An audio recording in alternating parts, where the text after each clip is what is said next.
Bonsoir mesdames et messieurs, c'est le moment de parler sport sur Canal Algérie avec le 4e numéro de votre émission 52 minutes chrono. Aujourd'hui on parlera des 3 sports olympiques, à savoir le judo, la boxe et l'athlétisme qui peaufinent leur préparation tant bien que mal, on va dire, en raison de la pandémie qui secoue le monde actuellement. Préparation pour les Jeux olympiques de Tokyo. Les athlètes de l'athlétisme algérien s'inquiètent sur le sort de leur stade fétiche, à savoir le stade annexe, fermé depuis juin 2018 pour travaux.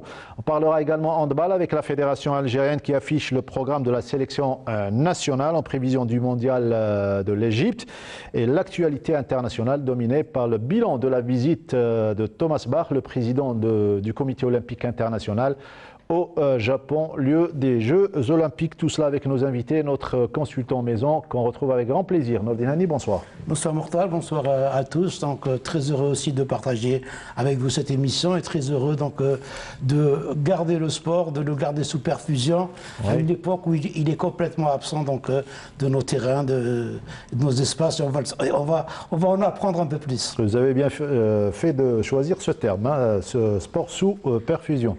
Aujourd'hui, nous avons le plaisir de recevoir un grand champion qui a fait les beaux jours du 400 mètres plat puisqu'il détient toujours le record d'Algérie, les champions méditerranéens, champions d'Afrique, mondialiste, finaliste d'un championnat du monde et il s'agit de demi-finaliste, on va dire, c'était à Edmonton en 2001.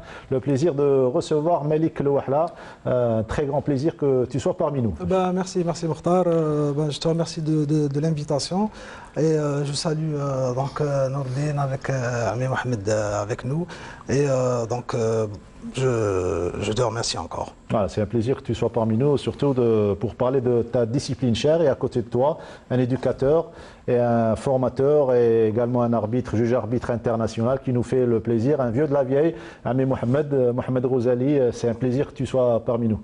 Merci beaucoup Mokhtar et Nordine également, qui en premier lieu, je voudrais en premier lieu féliciter cette équipe de 52 minutes chrono qui fait un travail extraordinaire. Merci. Et je le dis selon les témoignages que j'ai recueillis auprès de nos amis sportifs à l'extérieur. Je voudrais vous remercier toute l'équipe de 52 minutes chrono et également je voudrais passer un bonjour à tous nos amis sportifs sans exception et surtout ceux de l'athlétisme. Le décor est bien planté, c'est notre devoir. Ça fait plaisir quand c'est un monument qu'il dit. Hein. Ah oui, c'est un monument, c'est vrai. Lui et son frère Ami Mouloud. Les nouvelles de Malik Louahla depuis l'arrêt de carrière, on va dire, et une brillante carrière jalonnée de titres africains, titres méditerranéens, plusieurs fois champion d'Algérie. Tu as fait les Jeux olympiques, tu as fait les championnats du monde. Tes nouvelles? Les nouvelles mes nouvelles donc sont toutes simples, hein, surtout avec donc après ma carrière j'ai terminé déjà mes études, hein, donc je tenais à terminer mes études, donc j'ai eu mon diplôme de conseiller sport en sport. Très bien. Et donc j'ai embrassé ma carrière d'entraîneur au niveau du GSP, donc jusqu'à aujourd'hui. Et donc on rame comme tout le monde, hein, dans cette période qui est très très difficile, où je pense où on est en train de vivre les moments les plus sombres du sport national. Oui. Et le problème c'est qu'on ne voit pas le bout. Voilà, donc c'est un peu, je suis un peu amer, hein, aujourd'hui. Oui. Parce qu'on rencontre énormément de problèmes pour faire notre cher métier et voilà. Très bien, c'est une tribune qui vous est réservée d'ailleurs pour parler. Il n'y a pas que du positif, il y a des choses, quand ça va mal, il faut en parler, Nordin Hani. Absolument, donc je comprends un petit peu l'attitude de Malik. Quelqu'un qui a consacré toute sa vie pour une discipline qu'il aime, donc qui est l'athlétisme, qui a donné en tant qu'athlète, qui a voulu communiquer ce qu'il a eu et qui n'arrive pas parce qu'il n'est pas capable, mais parce qu'on va le voir, il y a certains je ne sais pas comment on peut appeler ça, entre guillemets, certaines influences qui n'arrivent pas à lui faire découvrir ce que lui a découvert. Il y a eu une génération d'athlètes qui ont eu peu de moyens, mais qui ont su s'exprimer, qui ont représenté dignement l'Algérie. Elle a été d'ailleurs qualifiée comme la meilleure génération. Absolument. Alors, ça s'est passé il y a longtemps. Nous sommes en 2020, alors que tous les pays progressent. Nous, on regresse par rapport à des considérations extrasportives, et c'est ça, je pense, qui rend un petit peu Malik la thématique d'ailleurs d'aujourd'hui, on a décidé de les inviter, deux acteurs de la discipline, de l'athlétisme algérien, l'un athlète et entraîneur, et Ami Mohamed Rouzali également dirigeant et juge arbitre. On va parler aujourd'hui de l'état, ou plutôt de la situation de la piste du stade annexe, principal stade qui a vu grandir de grands champions. Malik Louahla, aujourd'hui, qui est fermé depuis 2018. On attend l'ouverture avec impatience, et la patience a des limites. La patience a des limites. Mokhtar, tu dis qu'il est fermé depuis le 2018. Moi, je dis qu'il est hors d'état c'est-à-dire de pratique depuis bien plus longtemps. La qualité de la piste, oui.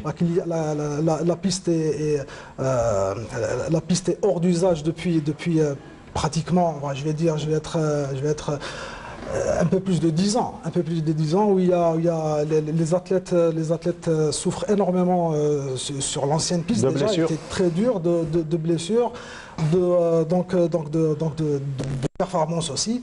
Elle est surexploitée, et c'est tout à fait normal, hein, parce que elle est au centre, elle est pratiquement au centre. C'est le seul lieu dans la région. C'est le seul lieu, dans la région où autour il y a des lycées, il y a des universités. C'est tout à fait normal que tout le monde se retrouve au niveau du complexe olympique. Et pas que la piste aussi, hein, parce qu'on a tendance à parler que de la piste, mais la pratique de l'athlétisme ne se fait pas que dans une piste. Il y a toutes les épreuves techniques et de sprint et de lancer principalement, parce que même le demi-fond travaille dans des salles de musculation. On a eu aussi le problème des salles. Pratiquement un sprinter ou un sauteur ou un lanceur pratiquement doit passer jusqu'à 70% de son temps dans une salle de musculation, et la salle de musculation, on ne l'avait pas. Donc on était en train de travailler nos séances de musculation tant bien que mal à l'extérieur, avec des moyens rudimentaires. On essaie de colmater, de bricoler, mais la question que j'ai envie de poser aujourd'hui, c'est qu'est-ce qu'on veut? Qu'est-ce qu'on veut? Où est-ce qu'on veut aller? Quelle vision avons-nous? Nous avons connu une période de performance où heureusement je dis qu'on a eu l'encadrement nécessaire pour ça. Ils avaient une vision, ils savaient où est-ce qu'ils voulaient arriver, avec peu de moyens, je dis bien avec peu de moyens. Mais maintenant, la question que je pose, c'est qu'est-ce qu'on veut faire de cet athlétisme pour le sport en général. Alors, on va être un petit peu nostalgique pour commencer l'émission. Vous n'étiez pas encore né, 73-74. Ami Mohamed, des images, vous allez les voir du stade annexe et du complexe olympique à l'époque, à la veille donc, du déroulement des Jeux méditerranéens donc, de 75, ici à Alger. Voilà, vous allez commenter avec nous, vous connaissez parfaitement l'historique de cette piste.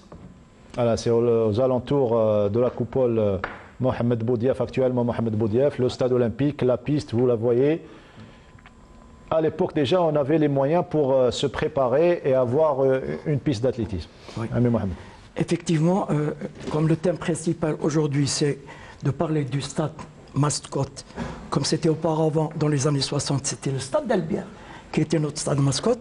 Maintenant, l'Algérie entière, tous les pratiquants de l'athlétisme algérien parlent du stade annexe parce que c'est notre stade fétiche. Donc à partir de là, on se pose la question suivante. Comment se fait-il que dans les années 60, entre 68 et 72, nous avons construit, l'Algérie était capable, avec la collaboration de firmes étrangères, construire tout un complexe sportif avec le CNMS, l'ISTS et tout le reste en moins de 4 ans. Et comme vient de le dire notre ami Malik, qui est avec nous aujourd'hui, que je connais très très bien pour avoir évolué à un niveau très élevé, connaissant très bien l'athlétisme et les infrastructures sportives. Donc, comment se fait-il que maintenant, on met 4 ans, depuis 2016 jusqu'à 2018, on n'est pas arrivé à pas construire un stade, mais à refaire un topping ou bien refaire la gomme seulement d'une piste. Alors qu'on devait l'avoir pour les Jeux africains de la jeunesse de 2018. Voilà. Justement, le problème est là. La question est posée. Le pourquoi de la chose. Qu'est-ce qui s'est passé? Alors, il y a des gens qui racontent n'importe quoi. La piste a été, qui devait avoir commencé en principe en 2016, elle a été, le début des travaux ont commencé en 2018. Première des choses. Si on fait une comparaison avec les pays africains, très bien. Et ce qui est malheureux chez nous, nous avons 213 pistes en Algérie, mais qui ne sont pas, je ne dis pas mal gérées, qui ne sont pas bien gérées. Ces 213 pistes, il faudrait qu'il y ait une réflexion au niveau supérieur, au niveau des responsables, le pourquoi 213 pistes, et on n'arrive même pas à faire le même travail que certains pays voisins. Vous savez que 10 pays africains, dont le Maroc, la Tunisie, le Kenya, l'Afrique du Sud, l'Égypte, le Sénégal, Maurice, le Cameroun, le Nigeria et l'Éthiopie, à eux 10 n'ont pas 100 pistes. Les 10 pays n'ont pas 100 pistes. Alors que l'Algérie, nous avons 213. En leur meeting international. Alors que ces pays-là arrivent à s'organiser. Donc, à mon avis, il y a un problème de réflexion. Juste une petite correction. Ils ont peut-être moins de 100 pistes, mais ils ont moins de 100 pistes opérationnelles, voilà. Alors que nous avons 213 pistes sur le papier. Sur le papier, voilà. Justement. Et il y a plusieurs problèmes, il y a plusieurs paramètres à revoir. Quels sont les problèmes? Il faut faire une étude dans ce sens, une réflexion profonde et trouver le pourquoi de la chose. Donc, pourquoi on a mis 4 ans pour refaire une piste? La question est posée. Vous savez qu'également, je voudrais rajouter une chose. Nous sommes le seul pays en Afrique, sur les 53 pays africains, à avoir une salle indoor. Mais est-ce que cette salle, elle est utilisée? Elle n'est pas utilisée. Le pourquoi? Donc, aujourd'hui, je voudrais que tous ensemble, les gens qui sont là pour alimenter, pour aider l'athlétisme algérien, doivent réfléchir et donner leur point de vue pour justement trouver un remède à la réflexion. Alors juste pour montrer justement ce que c'est la piste d'athlétisme du stade annexe en pleine compétition, ça va certainement leur faire plaisir. On va voir les images en plein championnat national, qu'est-ce que ça donne, donc la beauté du stade annexe, qu'est-ce qu'il était auparavant. Malik El Wahla, certainement on aimerait retrouver cette ambiance. Hein. Non mais le stade annexe, c'est clair qui nous manque incroyablement. Vous avez battu des records sur cette piste? Si, j'ai battu pratiquement énormément de records sur cette piste, notamment le record d'Algérie de 200 mètres. Tout le monde est passé par ce stade. C'est pas possible qu'il soit dans cet état et c'est pas possible qu'on mette autant de temps pour le refaire. Il faut juste rappeler aussi que normalement dans à peine 7 mois il y a les championnats d'Afrique qui devaient avoir lieu au stade annexe et qui, à cause de cette situation, ont été envoyés à Oran. Oran, qui n'est pas encore prêt, la piste c'est pas encore prêt aussi à Oran. C'est pas du encore... 1er au 5 juin. Voilà. Donc c'est une question de piste et c'est une question de préparation des athlètes aussi. C'est une question de préparation des athlètes. Moi, je reviens toujours à la préparation des athlètes. On a un championnat d'Afrique dans 7 mois et les athlètes s'entraînent toujours sur des parkings, dans des forêts, dans des stades de foot. Hein. Et voilà, donc si on trouve cette situation normale, moi je la trouve pas normale. Alors, avec quelle préparation l'élite va atteindre les championnats d'Afrique le 1er au 5 juin? Et c'est demain, c'est pas...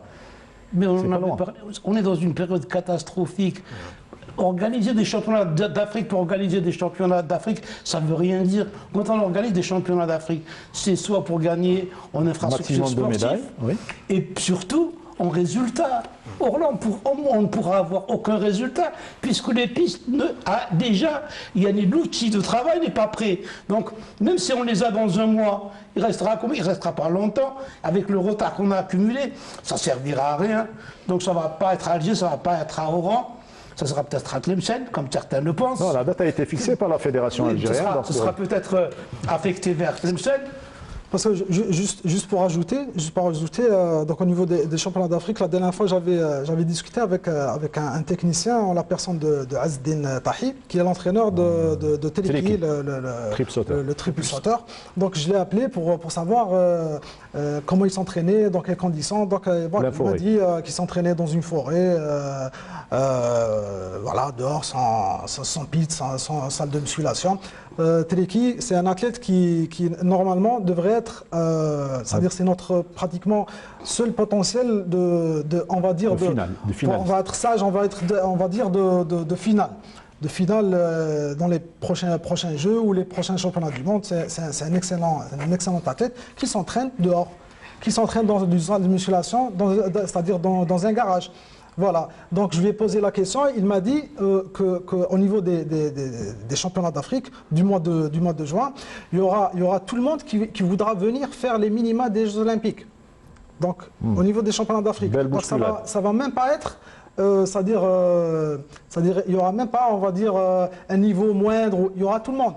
Il y aura tous les Africains. Les meilleurs Africains. Il y aura tous les Africains, les Nigérians, les Sénégalais, Africains pour voilà, justement essayer de faire des minima pour les Jeux Olympiques. Et en face de ça, Ami Mohamed, pour les travaux du stade annexe, on a réalisé donc un reportage au mois de novembre 2019, où on va voir d'ailleurs les images. Et à l'époque, le directeur du stade avait presque promis, donc en ces termes, en langue arabe, il avait dit donc il tranquillise que le stade sera prêt dans quelques mois. Et depuis, vous voyez les images d'ailleurs, on n'est pas loin de cet état actuellement. On n'a pas encore déposé ou coulé la piste du stade annexe. Et les athlètes s'entraînent juste derrière. Tous les athlètes, surtout d'élite, s'entraînent derrière le stade annexe. Même pas. Même pas. Même pas. Tout est fermé actuellement. Même pas. Moi personnellement, à un moment donné, je voulais justement faire une séance derrière. On m'a dit que pour cause de Covid, il faut faire du saut à la perche avant de commencer la séance. C'était fermé, donc j'ai repoussé le chemin pour aller ailleurs. Juste une précision concernant le stade annexe. On a entendu dire que le changement du champion d'Afrique vers la ville d'Oran a été fait parce que le stade du Sato n'est pas prêt, il ne sera pas prêt. Alors je fais une correction, oui. Ce n'est pas du tout un motif valable, parce que le stade d'Oran est moins prêt, moins finalisé, moins opérationnel que le stade annexe actuellement. Et d'une. Deuxièmement, en ce qui concerne la gomme qui a été installée en 2003, qui a été mise, le revêtement qui a été fait a été choisi par une équipe professionnelle. Et on peut dire que c'est une gomme qui est l'une des meilleures qui est placée au niveau mondial. C'est-à-dire la majorité des stades au niveau mondial sont installés. C'est cette même gomme. Cette gomme a duré 17 ans. Je ne sais pas s'il y a des stades en Europe qui ont une durée de vie de 17 ans. C'est combien le maximum? Alors en plus, c'est 10 ans, 10-12 ans.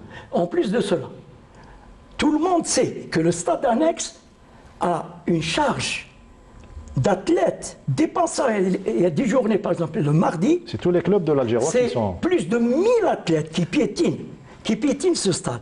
Donc, il ne faudrait pas qu'on explique une chose, que disons que la gomme n'est pas bonne. Les gommes, il y a 3 genres de gomme. Tout à l'heure, il disait que c'est le nombre d'années qui a... C'est le nombre d'années. Non, il a bien dit, Malik, je suis entièrement d'accord avec lui. Et la durée de vie d'une piste, c'est 10 ans. Cette piste, elle a duré 17 ans. Quand il s'agit de compétition. L'ancienne piste d'athlétisme a été mal coulée. On est bien d'accord. Ce n'est pas la même piste qui a été au niveau du stade annexe qui est dans les meilleurs stades mondiaux. Au niveau des Olympiques, on utilise une autre gomme. Non. Justement, je voudrais, si vous permettez, j'ai une petite expérience dans le domaine. Elle est mal posée. Non, elle a été mal posée. Malik, je voudrais juste préciser une chose. Je me déplace souvent et j'ai été au championnat du monde. Oui. C'est vrai. Ce n'est pas la même. C'est la même piste au niveau du stade d'échauffement. Le stade qui reçoit beaucoup d'athlètes, qui reçoit une résistance, qui reçoit une force de travail, a la même gomme au niveau de Doha. Le stade d'échauffement, vous pouvez contrôler, c'est la même piste. Le stade de Monaco, il a eu 2 records du monde dernièrement. C'est cette piste-là qui est... En tout cas, pour avancer dans notre émission. Maintenant, en ce qui concerne, il y a 3 types de pistes, 3 systèmes.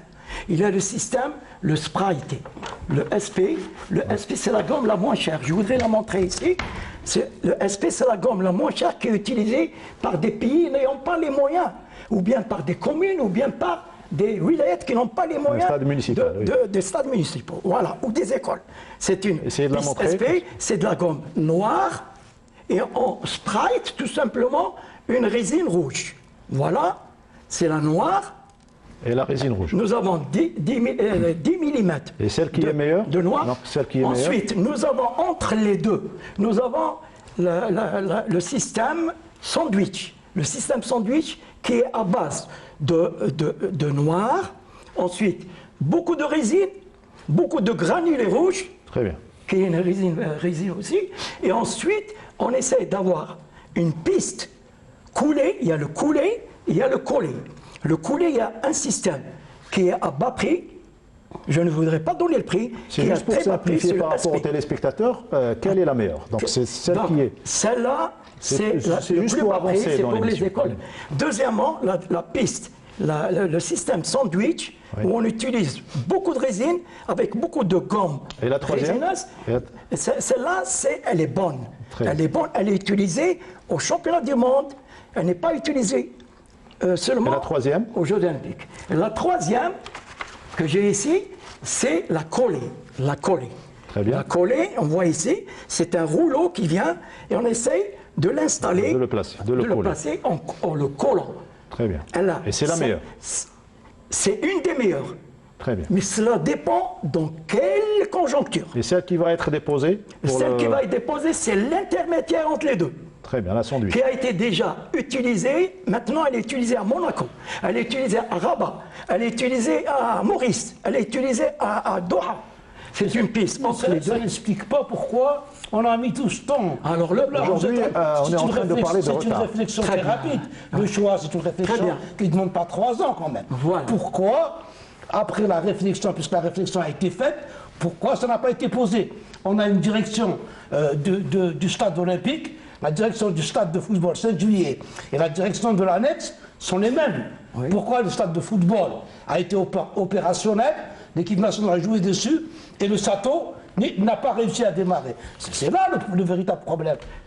Justement, le problème, il est là. Il y a une commission en 2016, dont j'ai fait partie, qui a statué en fonction des moyens en sa disposition. Je ne veux pas donner le montant. Je ne veux pas dire quelles sont les personnes qui ont intervenu ou pas. Je peux dire tout simplement que nous avons une commission composée au moins de 6 structures, qui sont le MJS, la DJS, la Fédération, le Bureau d'études locaux et les techniciens. Nous avons étudié et nous avons choisi la gomme, la piste synthétique intermédiaire qui est le centre du système. En tout cas, mais Mohamed, rien n'explique ce retard à la note. C'est bien dit. On va revenir pour ne pas pénaliser, s'il vous plaît, les autres disciplines. La rubrique Gros Plan, et se retrouve juste après.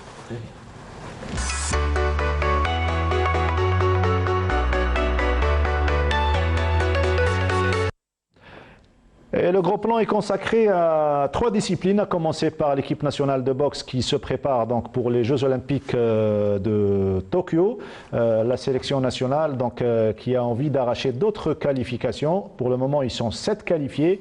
Retour sur la préparation avec Wahib Abdelhoua.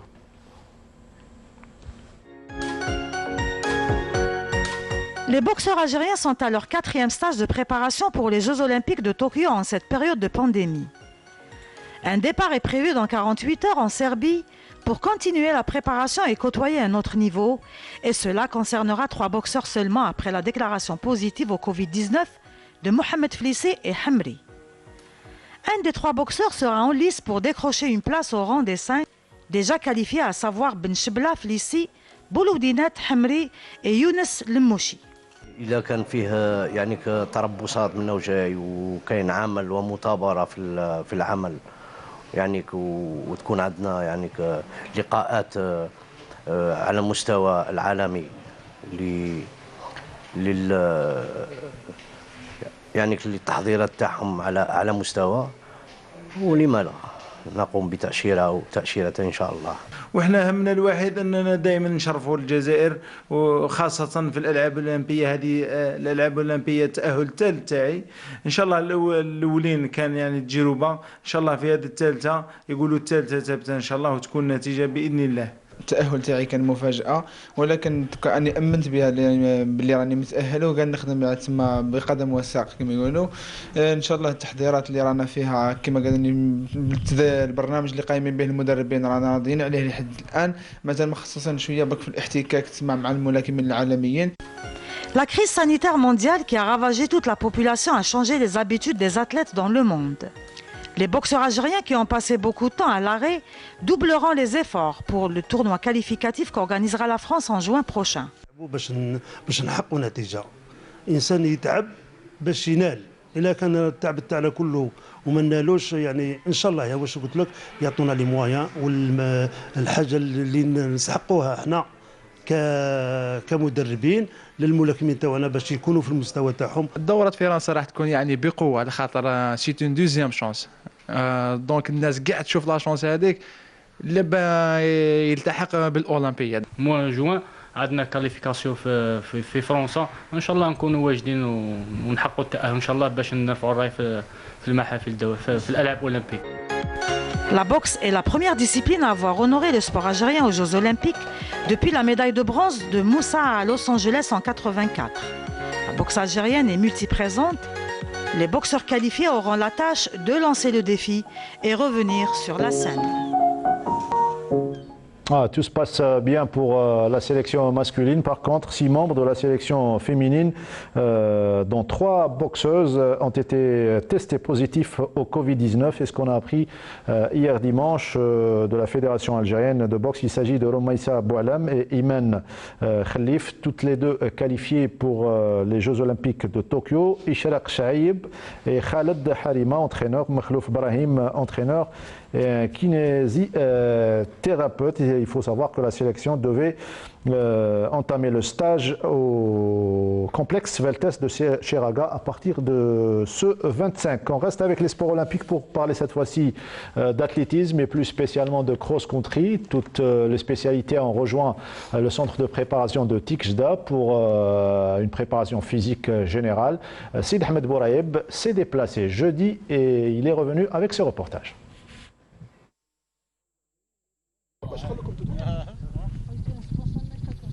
Des hauteurs de Tikjda, il rêve de sommets, de conquêtes, de titres.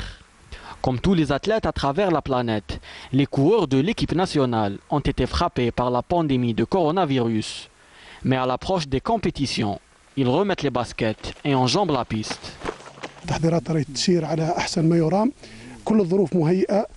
الاتحادية الجزائرية قامت كما نقولوا احنا بالمطلوب، وكذلك موفرت كل الامكانيات لنجاح هذا التربص.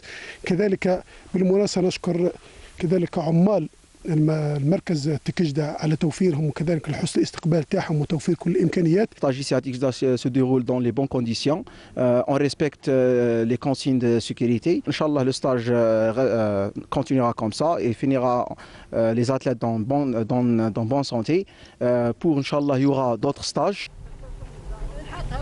Pour rattraper le retard accumulé, du bi-quotidien est au programme, à raison de 2 heures par séance.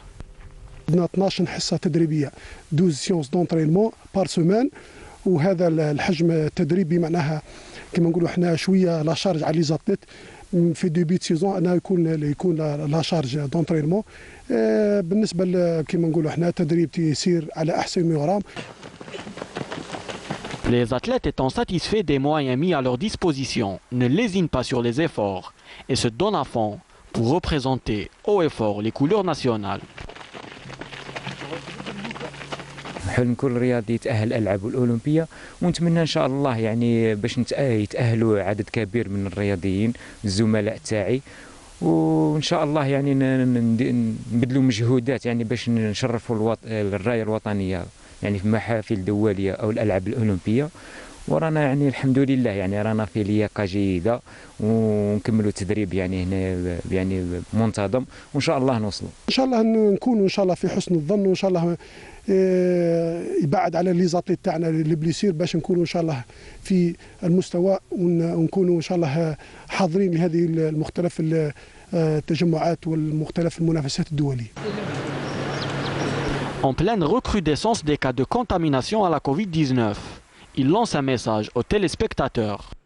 نشاهد في ارتفاع ملحوظ في عدد الإصابات بإصابة الكورونا، ونطلب منهم يعني اتخاذ كل البروتوكولات الصحية وارتداء الكمامات والغسل الأيدي ووضع الجل. ارتداء الكمامات وغسل اليدين بالصابون والجل، ويعني باش يعني اليد في اليد باش نتعاونوا يعني باش يعني كما نقولوا باش نتفاداو من هذا المرض، والوباء هذا ماهوش سهل. نطلب من الشعب الجزائري عامة أن يحترم البروتوكولات الصحية وخاصة التباعد والكمامة، ولازم كما نقولوا احنا لازم يحكموا ديارهم ويخرجوا غير للضرورة القصوى.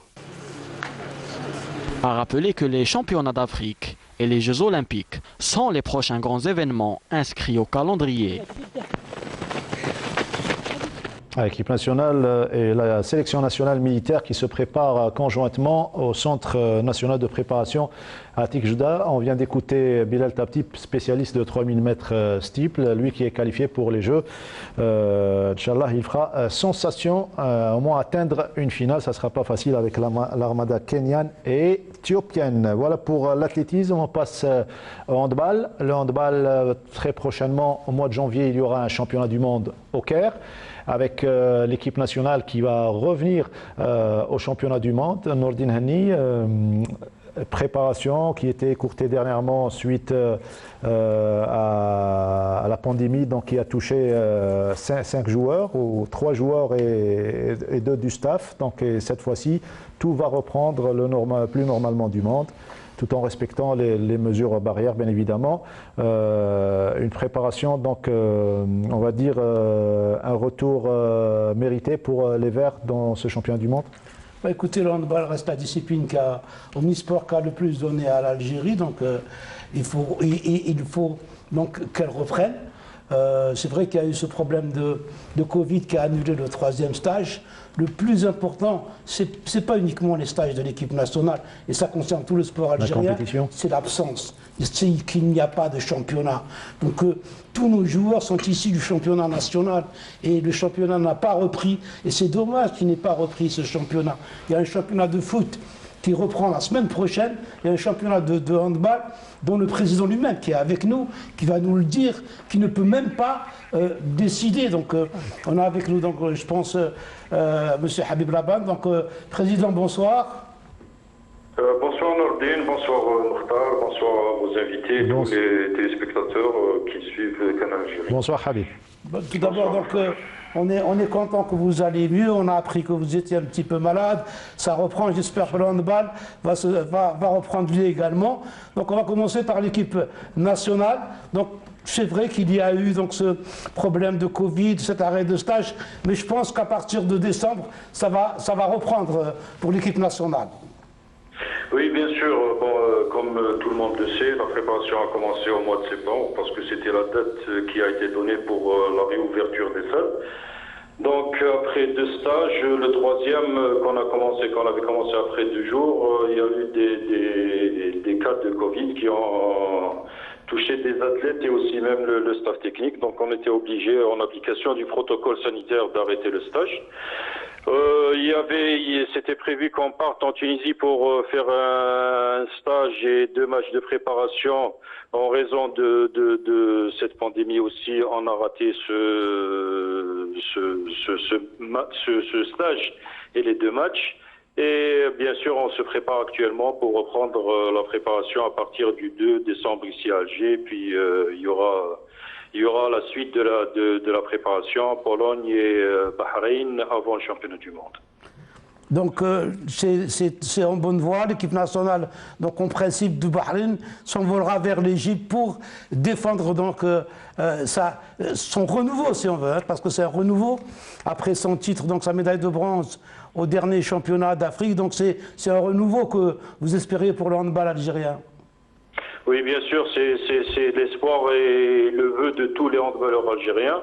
Alhamdoulilah, on peut dire qu'on a atteint un objectif, c'est déjà de se placer dans le podium africain, la place qu'on n'a pas eue depuis très longtemps, et aussi la qualification pour le championnat du monde, et aussi, il ne faut pas l'oublier, la qualification pour le tournoi qualificatif aux Jeux Olympiques. Je pense que c'est le retour du handball algérien sur la scène internationale, mais je pense aussi que c'est le début d'un travail qui doit se faire et doit être consolidé au fur et à mesure. Oui, mais quand on sait qu'il y a les championnats nationaux qui est à l'arrêt depuis 9 mois, on ne sait pas quand est-ce qu'il va reprendre. Vous-même, vous ne pouvez pas donner une date pour la reprise. Est-ce que ça ne va pas gâcher un petit peu ce renouveau qu'on attend tous ? Oui, bien sûr, mais sachant que la pandémie, c'est un phénomène qui touche en fait toutes les disciplines, mis à part le football actuellement en Algérie. Et aussi, c'est un phénomène qui touche toutes les équipes, qui a touché toutes les équipes nationales, même si il y a des équipes qui ont plus de chances que nous parce que leur championnat est en train de se jouer et leurs équipes nationales, leurs joueurs surtout, qui évoluent en équipe nationale, sont en train d'avoir de la compétition, chose qu'on n'a pas nous. Et sincèrement, on ne voit pas le bout du tunnel du moment qu'on ne sait pas à quel moment on va dépasser cette période et reprendre déjà les entraînements avant de reprendre la compétition. Sincèrement, c'est un dilemme pour nous et je pense que personne actuellement ne peut nous donner une date ou bien nous donner une période pour nous dire qu'à telle date ou à telle période, on peut réouvrir les salles.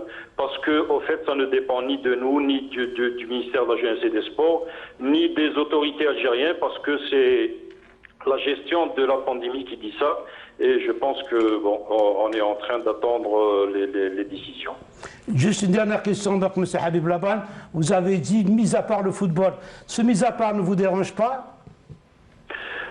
Écoutez, maintenant, je ne vais pas dire que on va mettre le football de notre côté, ça veut dire que même le football doit s'arrêter, mais j'aurais aimé que les autres disciplines commencent. Mais je peux comprendre aussi que le football est une discipline qui se joue à l'air libre. Oui. Peut-être que par rapport à certaines contraintes sanitaires, il est moins touché. Bon, c'est la seule explication que je peux trouver maintenant. Habib Laban, une dernière question. Vous serez prêt si jamais on vous dit de commencer, si on vous donne le feu vert? Alors je vais vous dire, on est la première discipline, on est la première fédération à avoir dit que le championnat va commencer après 2 mois de l'ouverture des salles. Et ça, c'est pas fortuit parce que vous Nordine et tous les gens qui sont là-bas connaissent que sont techniciens et savent que déjà pour un arrêt de 2 mois, il faut minimum 2 mois de préparation. Alors imaginez un arrêt de 9 mois, combien il faut pour les joueurs pour revenir à la préparation. Et c'est quelque chose qui doit se faire progressivement. Donc c'est pour ça qu'on s'est dit que après l'ouverture, si on nous donne la date de l'ouverture des salles, on va donner la date du début de la compétition. Ça, c'est clair. Donc, il faut compter minimum 2 mois après l'ouverture des salles. Merci beaucoup, M. Habib Laban, et bonne chance dans votre mission et bonne chance surtout pour l'équipe nationale. Merci à vous. Merci. Alors, Malik Louahla, comment envisager, on vient de l'entendre, suite à cette pandémie qui un petit peu qui freine l'élan du sport mondial, on va dire c'est une crise générale, comment envisager un retour progressif aux entraînements d'abord et après à la compétition? Effectivement, c'est un phénomène mondial, sauf que la pandémie on va parler spécialement des sports en général, au niveau mondial, on n'a pas pris en charge la situation comme on l'a prise nous. On est bien d'accord. La dernière fois, j'ai vu un reportage pour des équipes de rugby en France. La reprise a été faite au mois de juillet. Je vous assure que la prise en charge n'est pas du tout la même. Oui. Tout a été bien clarifié, tout a été bien organisé. Il y a eu un protocole qui a été suivi et ils ont repris, les compétitions le plus normalement du monde. Donc au niveau mondial, le problème c'est qu'au niveau mondial, les gens travaillent. Nous, on est à l'arrêt depuis donc 8 mois. D'où la non-prise en charge des athlètes qualifiés pour les Jeux. Voilà, tout à fait. Donc moi, ce qui un peu me chagrine, c'est qu'au niveau mondial, les gens travaillent. Il y a beaucoup de pays qui ont repris leur activité et qui ont exemple de la France, au niveau le championnat national français, ils l'ont fait au mois d'octobre. Donc ils ont repris l'activité, ils ont fait leur compétition et là ils continuent à s'entraîner, même si de temps en temps donc il y a un protocole à suivre. Bon, c'est un peu difficile et tout, mais ils continuent à pratiquer et nous dans notre cas, je vous le dis, je suis désolé d'être pessimiste. Non, vous êtes un homme du terrain. Mais c'est tout sauf ça. C'est impossible de continuer sur cette voie. Il y a quelque chose à faire en parallèle. C'est vrai qu'il y a le Covid, mais il y a quelque chose à faire en parallèle. Il y a un protocole à suivre. Comme Nourdine l'a dit tout à l'heure, on parle de foot. Pourquoi au niveau du foot, on trouve des solutions. On trouve des solutions et pour tout le reste, on pas pour les autres sports. Donc c'est une question qui reste posée. Le message est passé. On est obligé de vivre avec. Maintenant, c'est fini, on est obligé de vivre. La vie on a dépassé l'étape d'adaptation et donc on doit penser à trouver des solutions. Habib Laban a parlé de football qui se joue en plein air. L'athlétisme, c'est en plein air également. Et chacun dans son couloir en plus. Allez, stage de l'équipe nationale de judo qui se prépare également pour les Jeux Olympiques en prévision des tournois qualificatifs. Les images, s'il vous plaît. Les judokas qui ont achevé leur préparation jeudi dernier à Tikjda, dans le centre de préparation des équipes nationales. Préparation qui s'est très bien déroulée. On va écouter dans un tout petit instant, juste après ces images que nous a offert la Fédération algérienne de judo, l'entraîneur national des garçons, à savoir Abdallah Ben Khlef, l'ex-champion olympique, médaillé d'argent, souvenez-vous, aux Jeux Olympiques de Pékin. Voilà, tout en respectant les mesures barrières de confinement. Ils sont espacés, les athlètes, comme vous venez de le voir. Et on va écouter donc Ben Khlef, l'entraîneur national, au micro donc, de Sid Ahmed Bouraid. ان شاء الله الحمد لله كما نقول لك حنا درنا اللي واش لازم نديروا لي زاتليت وراه طرابينا شويه النقص البدني اللي كانوا فيهم لي زاتليت طرابينا شويه الحمد لله قدرنا باش نطرابيو شويه الحمد لله ان شاء الله كما نقول لك البطوله الافريقيه هذه ان شاء الله راهي مؤهله للالعاب الاولمبيه فيها لي بوان بزاف ولازم على لي زاتليت لازم شاك اتليت اللي راهو معني بهذه البطوله لازم يمد الماكسيموم باش ان شاء الله يدخل في لا كاليفيكاسيون ان شاء الله. Voilà, le maximum pour se qualifier pour les Jeux Olympiques. On reste avec le judo pour parler cette fois-ci de judo militaire avec le coup d'envoi du championnat national militaire de judo qui a été donné ce lundi au complexe sportif régional militaire de la première région militaire de Blida, compte rendu Sarah Derbel. Après un confinement préventif de 15 jours, le coup d'envoi du championnat national militaire de judo a été donné aujourd'hui par le chef d'état-major de la première région militaire, le colonel Hamoud Mohamed Saleh, au complexe sportif régional de la première région militaire de Blida. 139 athlètes relevant de différents commandements, régions et unités militaires ont pris part à ce championnat. وبهذه المناسبة يسعدني أن أرحب باسم قائد الناحية العسكرية الأولى وباسم جميع إطاراتها وأفرادها بكل الوفود الرياضية المشاركة في هذه البطولة وبالسادة الضيوف الكرام، حاثا جميع الرياضيين على التحلي بالروح الرياضية العالية وبالتنافس النزيه حفاظا على سمعة الرياضة العسكرية بصفة عامة ورياضة الجيدو بصفة خاصة. Pour ce premier jour de compétition, 17 équipes militaires, dames et messieurs, ont participé à ce championnat par équipe. Chez les messieurs, les athlètes de la première région militaire se sont adjugés la première place après une finale face à la 4e région militaire. Alors que chez les dames, les judokates de la gendarmerie nationale ont dominé la compétition après avoir affronté les dames de la première région militaire qui terminent à la 2e place. La deuxième journée de ce championnat national militaire prévu mardi sera consacrée aux éliminatoires individuels et se poursuivra jusqu'à jeudi. Voilà, on suivra cette première compétition individuelle ici en Algérie, sport militaire, dans nos différents journaux télévisés de 19h. La rubrique internationale, Interactu, on se retrouve juste après.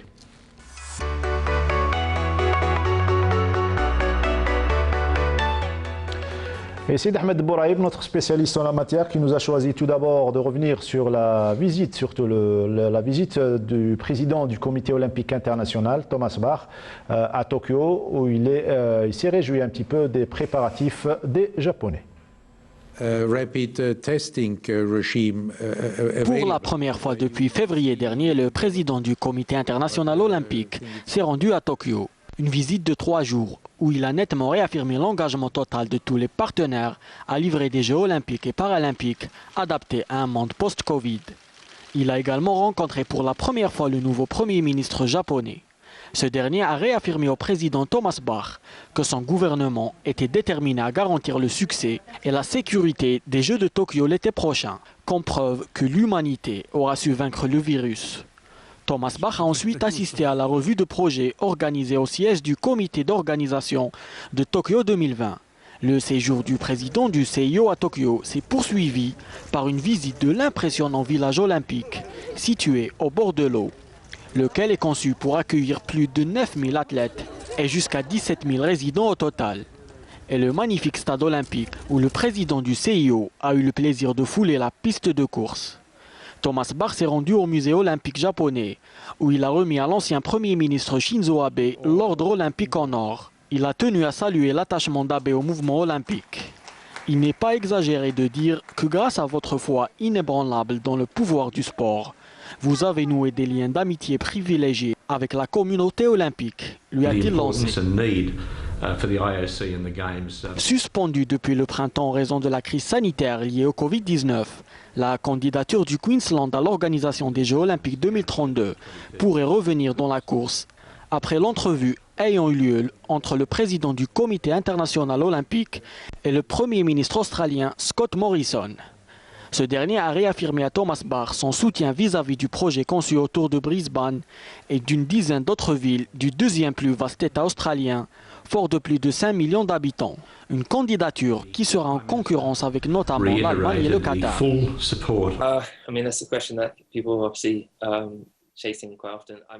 Lewis Hamilton, récent septuple champion du monde de Formule 1, égalant la légende Schumacher, a récemment créé la Commission pour la diversité dans le sport automobile, estime que des progrès considérables ont été faits, mais appelle à ne pas relâcher les efforts fournis. Je pense que nous avons fait des progrès considérables. Les responsables de la Formule 1 ont participé financièrement à ce mouvement. Je pense que l'avenir s'annonce prometteur, mais nous devons rester sur le dos de ces personnes. Nous devons tous rester déterminés et engagés afin d'être certains que les choses changeront vraiment, a-t-il ajouté.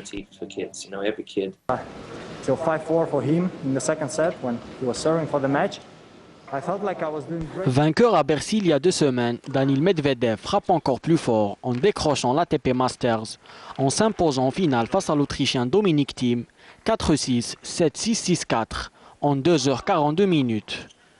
C'est aussi la première fois de l'histoire qu'un joueur et sa en ayant battu les numéros 1, 2 et 3 mondiaux lors du même tournoi. Finaliste de l'US Open en 2019, il affiche désormais 9 sacres dans les Masters 1000 de Cincinnati, Shanghai et Paris. Cette rencontre ferme aussi une page importante de l'histoire du Masters.